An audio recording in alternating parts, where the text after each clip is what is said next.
जय श्री राधे कृष्ण। आप सभी का हमारे YouTube चैनल पे बहुत बहुत स्वागत है। आइए जानते हैं वर्ष 2023 में पुत्रदा एकादशी का व्रत कब किया जा रहा है। तो जानेंगे पुत्रदा एकादशी व्रत के शुभ मुहूर्त के बारे में, पारण समय के बारे में, व्रत के नियमों के बारे में, महत्व के बारे में। तो आइए जानते हैं इन सबों के बारे में। आप सभी भक्तों को पौष पुत्रदा एकादशी व्रत की ढेर सारी शुभकामनाएं। हर माह के कृष्ण पक्ष और शुक्ल पक्ष की एकादशी तिथि के दिन एकादशी का व्रत किया जाता है। इसे एकादशी या 11 व्रत के नाम से जाना जाता है। वर्ष में 24 एकादशी का व्रत होता है। वहीं पर अगर अधिक मास हो तो 2 बढ़कर 26 एकादशी का व्रत होता है। हर व्रत का अपना अपना विशेष महत्व माना गया है। इसी प्रकार से पौष माह के शुक्ल पक्ष में पड़ने वाली पुत्रदा एकादशी व्रत का अपना विशेष महत्व है। इस दिन जो भी भक्त सच्ची श्रद्धा के साथ पौष मास पुत्रदा एकादशी का व्रत करते हैं, उनके सभी प्रकार के पाप और ताप नष्ट हो जाते हैं। यह समस्त मनोरथों को पूर्ण करने वाली एवं समस्त सिद्धियों को देने वाली है। इसके अधिपति जो कि इस दिन भगवान नारायण की पूजा करनी चाहिए। इस व्रत के प्रभाव से मनुष्य को पुत्रवान, विद्वान, कीर्तिमान, लक्ष्मीवान और यशस्वी होने का आशीर्वाद प्राप्त होता है। पुत्रदा एकादशी यह पुत्र रत्न को प्रदान करने वाली है। इस व्रत के प्रभाव से सभी प्रकार के मनोरथ सिद्ध होते हैं। इस दिन विशेष प्रकार से भगवान विष्णु के नारायण स्वरूप का पूजन करना चाहिए। जो भी जातक एकादशी का व्रत करते हैं, उन्हें एकादशी व्रत के लिए जो कि 10वीं के दिन से ही व्रत के नियमों का पालन करना चाहिए। 10वीं तिथि के दिन जो कि शुद्ध और सात्विक आहार ग्रहण करनी चाहिए और इस दिन जो कि सूर्यास्त होने से पहले ही भोजन ग्रहण करना चाहिए। उसके बाद अपने दांतों को अच्छे तरह से साफ कर लेनी चाहिए। दांतों में कोई भी अन्न का रेशा ना होने पाए, इस बात का ध्यान रखें। और रात्रि में ब्रह्मचर्य का पालन करते हुए भगवान नाम का स्मरण करते हुए सोना चाहिए। एकादशी तिथि के दिन सुबह ब्रह्म मुहूर्त में उठ करके नित्य क्रियाओं से निवृत्त होकर के गंगा नदी में, सरोवर आदि में स्नान करनी चाहिए। अगर गंगा नदी में स्नान ना कर पाए तो घर के नहाने के पानी में ही थोड़ा सा गंगा जल मिला करके स्नान करना चाहिए।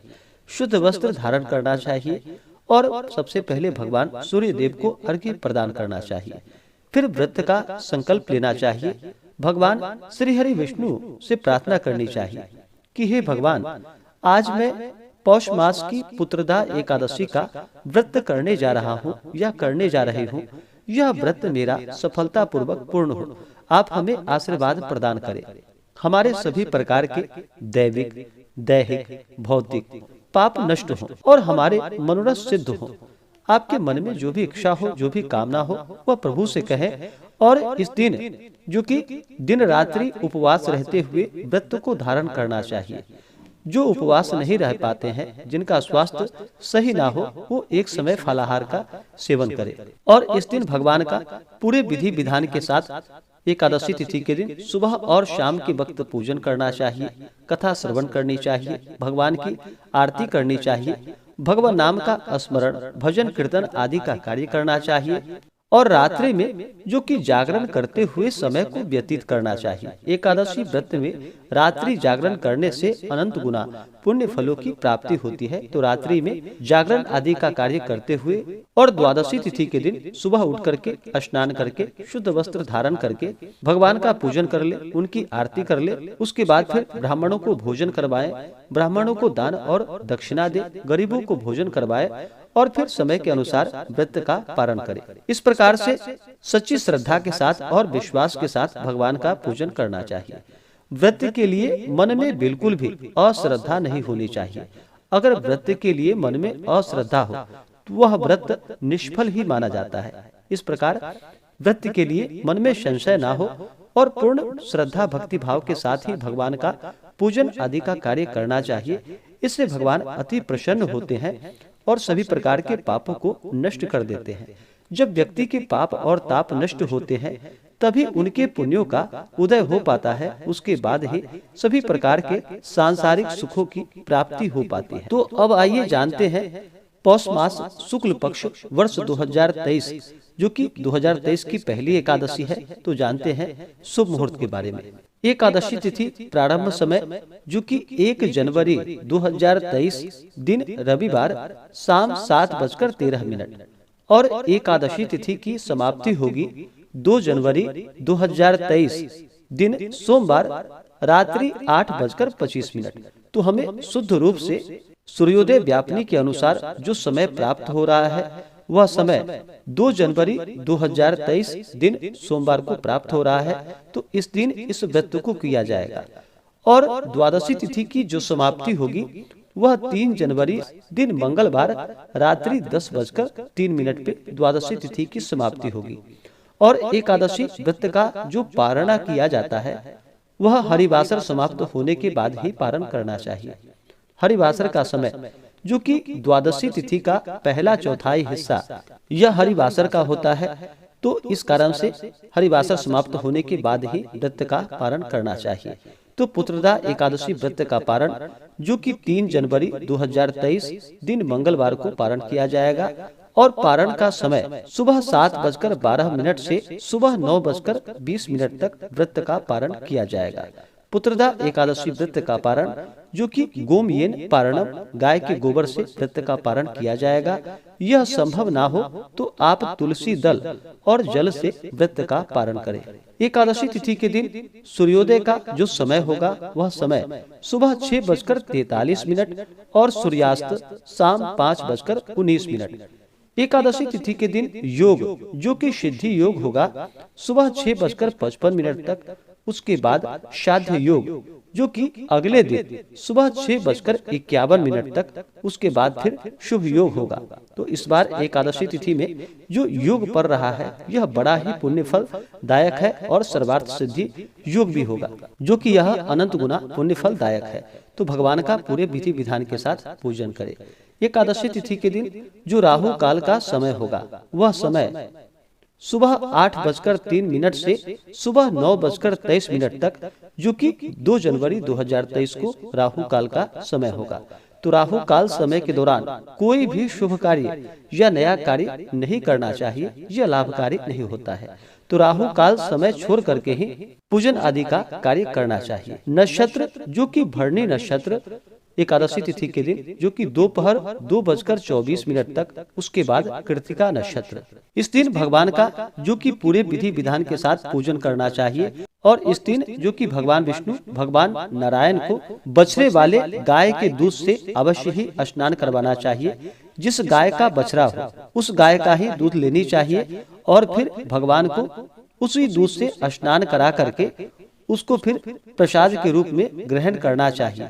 यह अनंत गुना पुण्य फल दायी माना गया। जो भी जातक एकादशी का व्रत करते हैं उन्हें जो कि व्रत के दौरान किसी के ऊपर क्रोध नहीं करनी चाहिए। अपने मन में किसी के प्रति ईर्ष्या या द्वेष का भाव नहीं लाना चाहिए। व्रत के दौरान ब्रह्मचर्य का पालन करना चाहिए। अपने से बड़ों का सदा ही आदर और सम्मान करना चाहिए। महिलाओं का बिल्कुल भी अपमान नहीं करना चाहिए। जहाँ पर भी महिलाओं का अपमान होता है वहाँ से माता स्थिर लक्ष्मी रुष्ट होकर चली जाती हैं। तो महिलाओं का बिल्कुल भी अपमान ना करें। व्रत के दौरान चोर पाखंडी आदि व्यक्तियों से दूर रहनी चाहिए। अगर उनके दर्शन भी हो जाए तो भगवान सूर्य देव का दर्शन करके उनसे क्षमा याचना मांगनी चाहिए और भगवान से प्रार्थना करनी चाहिए। व्रत के दौरान जो कि ओम नमो भगवते वासुदेवाय आदि मंत्रों का जप करना चाहिए या श्री कृष्ण गोविंद हरे मुरारे आदि नामों का जप अवश्य ही करना चाहिए। इससे पुण्य फलों की प्राप्ति होती है। व्रत के दौरान आप फलाहार जब ग्रहण करते हैं तो इस दौरान केला, आम, अंगूर, बादाम, पिस्ता आदि अमृत फलों का सेवन करना चाहिए। एकादशी के दिन जो कि चावल ग्रहण नहीं करनी चाहिए। एकादशी के दिन चावल ग्रहण करने से रेंगने वाले जीवों के रूप में जन्म लेना पड़ता है और एकादशी के दिन चावल ग्रहण करना पाप माना जाता है। तो इस कारण से एकादशी के दिन व्रत धारक को भी और परिवार के सदस्यों को भी चावल ग्रहण नहीं करनी चाहिए। इस दौरान जो कि तामसिक वस्तुओं का प्रयोग बिल्कुल भी नहीं करनी चाहिए। घर में अच्छे तरह से साफ सफाई का ध्यान रखना चाहिए और व्रत के दौरान घर में मांस, मदिरा, लहसुन, प्याज आदि का प्रयोग बिल्कुल भी किसी परिवार के सदस्य को भी नहीं करनी चाहिए। कहीं कहीं परिवार के कुछ ऐसे सदस्य भी होते हैं जहाँ की जिनके माता पिता व्रत को धारण करते हैं, लेकिन उनके पुत्र या पुत्री तामसिक वस्तुओं का प्रयोग कर लेते हैं। तो इस कारण से उन्हें भी ध्यान देना चाहिए कि वो माता पिता उनके व्रत अगर रख रहे हैं तो उन्हीं के लिए व्रत को रख रहे हैं। इस कारण से बच्चों को भी ध्यान देना चाहिए और तामसिक वस्तुओं का व्रत के दौरान बिल्कुल भी प्रयोग नहीं करना चाहिए और अपने माता पिता की सेवा करनी चाहिए। तो इस दिन भगवान का पूरे विधि विधान के साथ पूजन करें। अगले वीडियो में आप जानेंगे जो कि पौष मास शुक्ल पक्ष पुत्रदा एकादशी व्रत के विधि के बारे में।